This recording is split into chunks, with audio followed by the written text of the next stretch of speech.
Shalom. Selamat pagi Bapak, Ibu, Saudara-saudari yang dikasihi oleh Tuhan Yesus dimanapun Anda berada. Senang sekali kita boleh bertemu dan dengar-dengaran pada renungan di pagi hari ini. Baik, kita siapkan hati kita akan bersatu dalam doa. Mari kita berdoa kepada Tuhan. Bapa yang bertata dalam kerajaan surga, selamat pagi Tuhan. Terima kasih atas perlindungan-Mu, atas penyertaan-Mu dalam istirahat kami di malam hari hingga pada saat ini Tuhan. Engkau memberikan hari yang baru buat kehidupan kami. Kami percaya ada maksud Tuhan yang terbaik buat kami di hari yang baru ini. Untuk itu Tuhan masuklah dalam hati kami, beracara seluas-luasnya dalam hati kami. Kami juga mengingat pada rekan-rekan kami yang mengalami kelemahan tubuh karena sakit penyakit. Kiranya Tuhan menjamah mereka, menyembuhkan mereka. Jika ada yang mengalami pergumulan ekonomi karena krisis saat ini Tuhan, Tuhan yang memberikan jalan keluar buat mereka, Tuhan memberikan rezeki buat mereka. Buat teman-teman kami yang mengalami pergumulan hidup karena kekecewaan hati, karena tawar hati dengan hubungan dengan sesama, dengan anak, dengan orang tua, biar Engkau yang menabur kasih kepada mereka. Makasih ya Tuhan, kami siap untuk mendengarkan firman-Mu. Di dalam nama Tuhan Yesus. Amin. Filosofi paku. Landasan firman Tuhan diambil dari 2 Korintus 4 ayat 16 sampai 17. Sebab itu kami tidak tawar hati, tetapi meskipun manusia lahiriah kami semakin merosot, namun manusia batiniah kami dibaharui dari sehari ke sehari. Sebab penderitaan ringan yang sekarang ini mengerjakan bagi kami kemuliaan kekal yang melebihi segala-galanya. Jauh lebih besar daripada penderitaan kami. Pagi itu agak sedikit mendung, tetapi tidak menghalangi seorang bapak untuk mendatangi rumah pendetanya. Setelah berbasa-basi, ia berkata, "Pak Pendeta, saya sudah mengundurkan diri dari tempat di mana saya bekerja, Pak."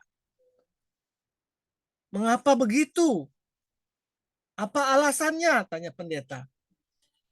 "Habis, pimpinan saya sering marah-marah, Pak Pendeta. Kadang-kadang penyebabnya masalah di rumah, tetapi terbawa-bawa dan saya jadi sasarannya," kata bapak itu singkat. Karena keputusan itu sudah diambil, maka pendeta tidak bisa lagi memberikan nasihatnya.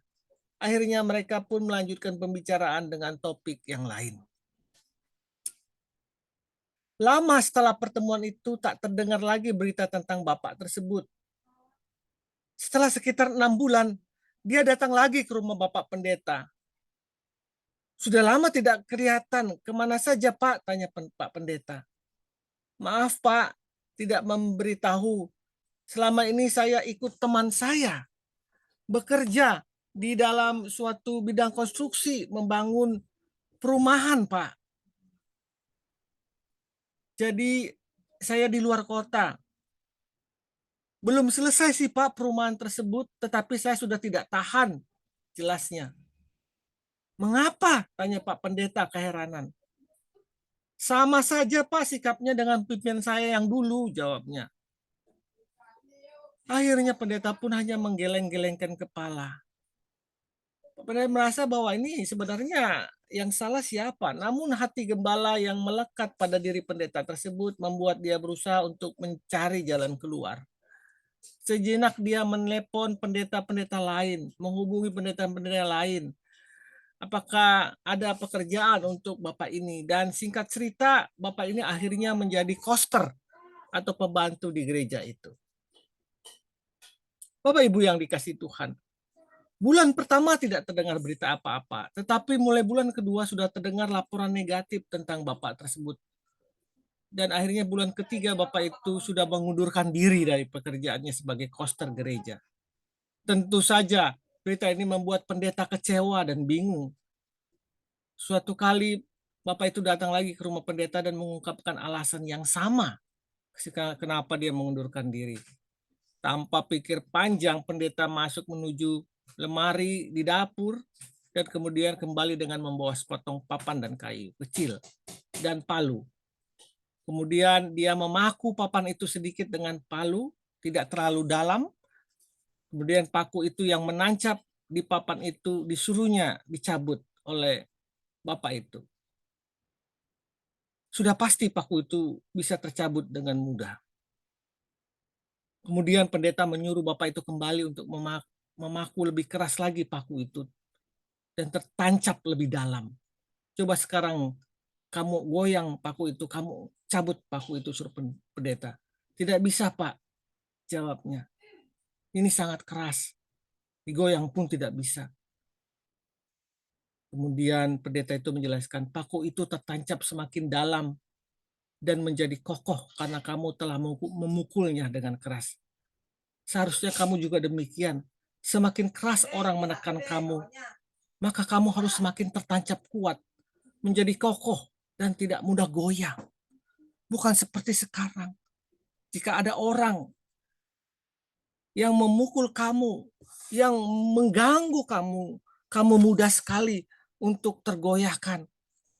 Bahkan kamu gampang sekali untuk memutuskan untuk resign. Jadilah kamu kuat. Seperti filosofi paku tadi. Semakin kamu dipukul orang, semakin paku itu dipukul, maka paku itu akan semakin kuat tertancap di dalam dinding atau papan itu. Sehingga tidak mudah orang untuk menggoyahkannya atau mencabutnya.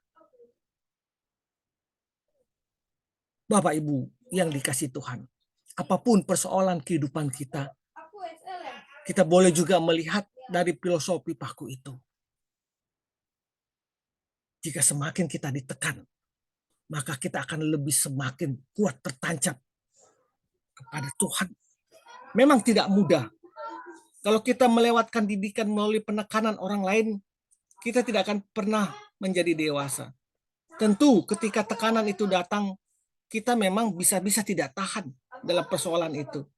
Karena itu mintalah pertolongan dan kekuatan dari Tuhan yang dapat mengatasinya, yang dapat memampukan kita untuk kita tetap kokoh di dalamnya. Mari kita bersatu dalam doa. Bapa, aku sadar akan kelemahanku dalam menghadapi tekanan kehidupan ini. Oleh sebab itu kuatkan aku, karena aku ingin menjadi orang yang kokoh. Aku ingin menjadi orang yang berguna dan tidak mudah putus asa. Dalam nama Tuhan Yesus aku berdoa. Amin. Tekanan untuk sementara akan menyakitkan, tetapi nanti akan menghasilkan pribadi yang siap dipakai. Selamat pagi, selamat berkarya. Tuhan Yesus memberkatimu. Amin. Amin. Amin.